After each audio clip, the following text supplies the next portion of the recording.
आपके अपने चैनल सनातन दर्शन में सभी प्रिय दर्शकों का हार्दिक अभिनंदन। आइए आज नौकरी के बारे में, व्यवसाय के बारे में एक नए विषय पर चर्चा करते हैं। इसमें हम सूर्य को लग्न मान करके चंद्र को और लग्न को, तीन चीज़ को लेते हैं। सूर्य लग्न, चंद्र लग्न और लग्न, इन तीनों के आधार पर व्यवसाय का निश्चय करेंगे। तो यहाँ पर ये एक कुंडली है जिसका मेष लग्न है,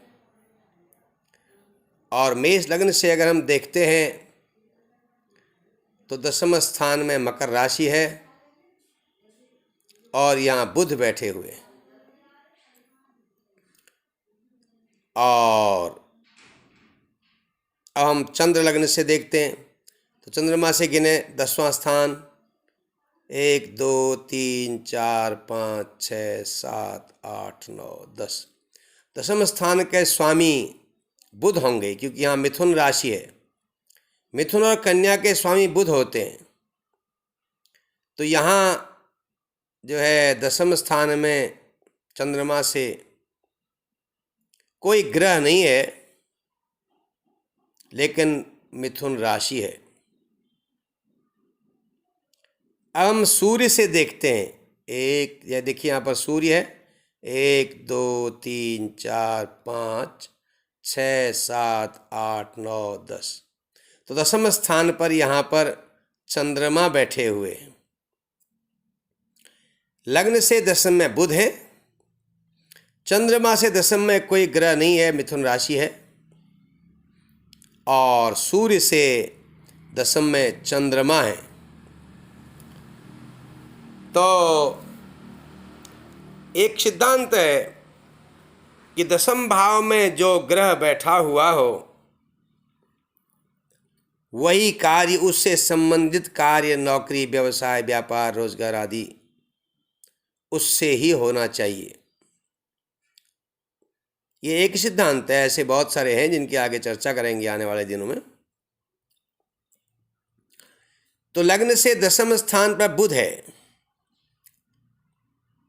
और सूर्य से दसम स्थान पर चंद्रमा, कन्या राशि है, बुध की राशि में ही है। और चंद्रमा से दसम स्थान में कोई ग्रह नहीं है। हम ये देखते हैं तीनों लग्नों से, लग्न से, चंद्र से और सूर्य के लग्न से दसम स्थान में जो ग्रह बैठा होगा उससे संबंधित व्यवसाय या रोजगार होगा। तो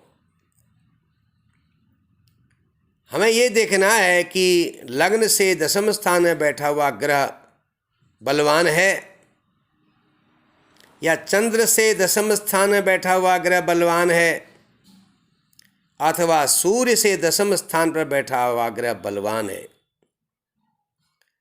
तो सूर्य से दसम में चंद्रमा है, तो यहाँ पर चंद्रमा भी रोजगार के लिए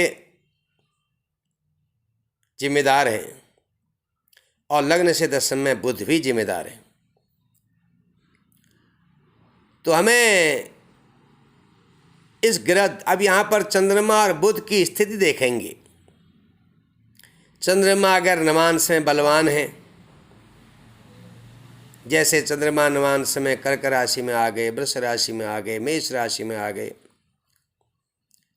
धनु मीन राशि में है, सिंह राशि में है, कई मित्र राशि में, उनके स्वराशि में, उच्च राशि में, वृष राशि में हों, तो निश्चय ही चंद्रमा का प्रभाव अधिक रहेगा। और अगर बुध दसम स्थान पर बलवान हो तो बुध का प्रभाव रहेगा। यहाँ पर देखने से ये लगता है कि बुध का प्रभाव अधिक होगा, क्योंकि चंद्रमा बुध की ही राशि में है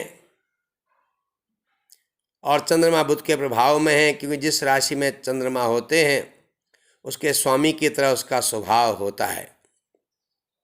चंद्रमा से गिनने पर दशम में ग्रह तो नहीं है, लेकिन मिथुन राशि है, तो यहाँ पर बुध का प्रभाव अधिक दिख रहा है। यह एक व्यापारी की कुंडली है, जो व्यापार करते हैं। बुध एक व्यापारी ग्रह है। बुध अगर दशम स्थान में बैठा हो तो व्यापार से लाभ होता है। व्यापार में भी वस्त्रों का व्यापार, इलेक्ट्रॉनिक चीज़ों का व्यापार, कंप्यूटर का व्यापार, फोन का व्यापार,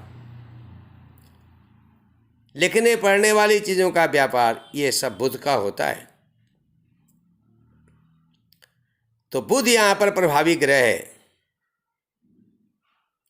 अगर इसी प्रकार से कोई दूसरा ग्रह होता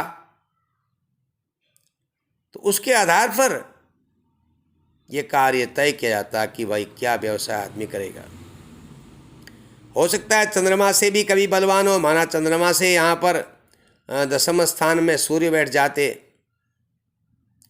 तो फिर हम कहते कि चंद्रमा की कुंडली ज़्यादा प्रभावी है, क्योंकि चंद्रमा, सूर्य चंद्र दोनों प्रभाव मजबूत हैं इस कुंडली में।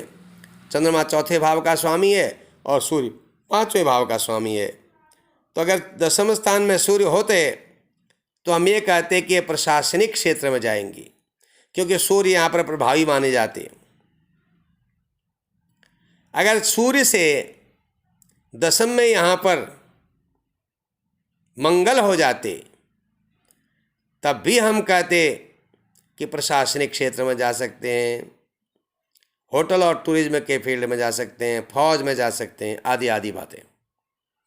तो इस प्रकार ये हमको तय करना है कि लग्न से दशम में बैठा ग्रह बलवान है या सूर्य से दशम में ग्रह बैठा हुआ ग्रह बलवान है अथवा चंद्रमा से है। इन तीनों का के आधार पर तय करना होगा। व्यवसाय के लिए अधिकारी तीनों होंगे। कभी कभी तीनों का प्रभाव भी होता है और तीनों काम होते हैं। बहुत बार आपने देखा होगा कि दशम स्थान में बृहस्पति है और बृहस्पति स्वराशि के हैं तो अध्ययन अध्यापन से फायदा देगा। तो ऐसे लोग अध्यापक बनते हैं, पत्रकार बनते हैं। उसके अलावा चंद्रमा से अगर बुध दशम स्थान के स्वामी दशम स्थान में बैठे हुए हैं तो फिर वह व्यापार भी करते हैं। तो ऐसे लोग अध्यापन के साथ साथ ट्यूशन का व्यापार भी करते हैं, कोचिंग सेंटर बना देते हैं। अगर इस प्रकार से सूर्य चंद्र और लग्न में से और दूसरा लग्न बलवान हो और उसमें शुक्र जो है दशम भाव में बैठा हो तो ऐसे लोग कलाकार होते हैं, कला से लाभ कमाते हैं। तो ऐसे अध्यापक संगीतज्ञ भी हो सकते हैं।